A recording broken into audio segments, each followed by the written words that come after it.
আর শুরুতে যে খবরে নজর রাখবো, আজ চূড়ান্ত হতে পারে এনসিপিআই এর ভবিষ্যৎ। আজ দিল্লিতে মুখ্যমন্ত্রীর সঙ্গে বৈঠকে কাকলিরা। বঙ্গভবনে শুভেন্দুর সঙ্গে বৈঠক কাকলি সুদীপদের। শুভেন্দুর সঙ্গে বৈঠকের আগেই প্রধানমন্ত্রীর দরবারে। গতকালই মোদির সঙ্গে সাক্ষাৎ সুদীপের। আজ দিল্লিতে মুখ্যমন্ত্রীর সঙ্গে বৈঠকে কাকলিরা। আমাদের সঙ্গে এই মুহূর্তে মৈত্রেয়ী রয়েছেন প্রতিনিধি। মৈত্রেয়ী, অবশ্যই এই বৈঠকে নজর তো থাকছেই। এই বৈঠকে কোন কোন বিষয় নিয়ে আলোচনা হতে পারে, কখন হবে সেই বৈঠক? দেখুন, এখনো পর্যন্ত যেটা খবর সে বেলা 1টা নাগাদ এই শুরু হতে পারে বঙ্গভবনে।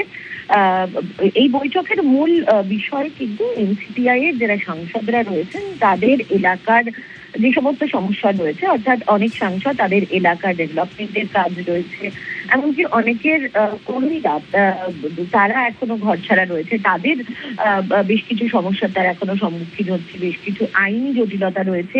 সেই সমস্ত বিষয় নিয়ে মুখ্যমন্ত্রীর সাথে খোলাখুলি কথা বলার জন্য এনসিপিআই সাংসদরা প্রত্যেকে মুখ্যমন্ত্রীর সাথে বসতে চাইছিলেন, এবং যেহেতু সংসদের অধিবেশন চলছে সেই কারণে দিল্লিতেই এই বৈঠক করার সিদ্ধান্ত নেওয়া হয়। এর আগে এনসিপিআই এর সাংসদরা তারা নিজেদের মধ্যে যখন প্রথমবার বৈঠকে বসেছিলেন সেই সময়ই তারা সিদ্ধান্ত নিয়েছিলেন যে তাদের যে সমস্ত সমস্যা রয়েছে, অর্থাৎ তাদের নিজস্ব এলাকার যে সমস্ত সমস্যা রয়েছে সেই সমস্ত সমস্যা তারা সরাসরি রাজ্যের মুখ্যমন্ত্রীর কাছে তুলে ধরবেন, এবং আজকে সেই বিষয়ে বিস্তারিত আলোচনা হওয়ার সম্ভাবনা রয়েছে।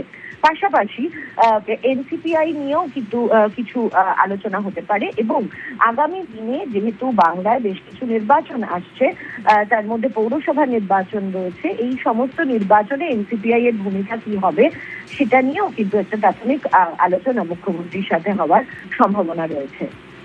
অনিন্দিতা, বেশ, ধন্যবাদ মৈত্রেয়ী। আরো একবার জানাই, আজ চূড়ান্ত হতে পারে এনসিপিআই এর ভবিষ্যৎ। আজ দিল্লিতে মুখ্যমন্ত্রীর সঙ্গে বৈঠকে কাকলিরা। বঙ্গভবনে শুভেন্দুর সঙ্গে বৈঠক কাকলি ঘোষ দস্তিদার সুদীপ বন্দ্যোপাধ্যায়দের। শুভেন্দুর সঙ্গে বৈঠকের আগেই প্রধানমন্ত্রীর দরবারে। গতকালই মোদির সঙ্গে সাক্ষাৎ সুদীপের। প্রধানমন্ত্রীর কাছে শুভেন্দুর কাজের প্রশংসা সুদীপের।